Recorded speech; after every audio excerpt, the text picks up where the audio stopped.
UPI transactions വഴി നടക്കുന്ന ക്രൈംസിൻ്റെ കണക്കെടുക്കുകയാണെങ്കിൽ 2022-2023 കാലയളവിൽ national cyber crime portal register ചെയ്തിരിക്കുന്നത് 21 ലക്ഷത്തോളം UPI ട്രാൻസാക്ഷൻസുമായി ബന്ധമുള്ള ക്രൈംസാണ്. അത് 2% മാത്രമാണ് FIR ഇട്ടിട്ടുള്ളത്. UPI തട്ടിപ്പുകൾ ഭൂരിഭാഗവും ചെറിയ എമൗണ്ട് ആയതിനാൽ തന്നെ ഇത്തരം തട്ടിപ്പിൽപ്പെടുന്ന ആരും തന്നെ കംപ്ലയിൻറ്റ് രജിസ്റ്റർ ചെയ്യാറില്ല. അതുകൊണ്ട് തന്നെ ഇത്തരത്തിലുള്ള തട്ടിപ്പ് നടത്തുന്നവരെ പിടിക്കാൻ നമ്മുടെ പോലീസിന് കഴിയുന്നുമില്ല. ഓൺലൈൻ തട്ടിപ്പുകാർ ആദ്യം ചെയ്യുന്നത് അവർക്ക് വേണ്ട ഇരകളെ കണ്ടെത്തുകയാണ്. അതിനായിട്ട് അവർ ഉപയോഗിക്കുന്നത് പലതരത്തിലുള്ള ഡാറ്റകളാണ്.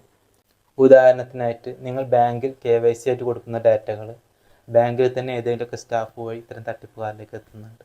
അതുപോലെ തന്നെ നിങ്ങൾ പുതിയ മൊബൈൽ കണക്ഷൻ എടുക്കാൻ വേണ്ടി കൊടുക്കുന്ന ഡാറ്റകൾ, ഷോപ്പിംഗ് മോൾസിൽ ലക്കി ഡ്രോയിൽ പങ്കെടുക്കാൻ വേണ്ടി കൊടുക്കുന്ന ഡാറ്റകൾ തുടങ്ങിയവയൊക്കെ ഇത്തരത്തിലുള്ള ഡാറ്റ കണ്ടെത്താൻ സാധ്യതയുള്ള വഴികളാണ്.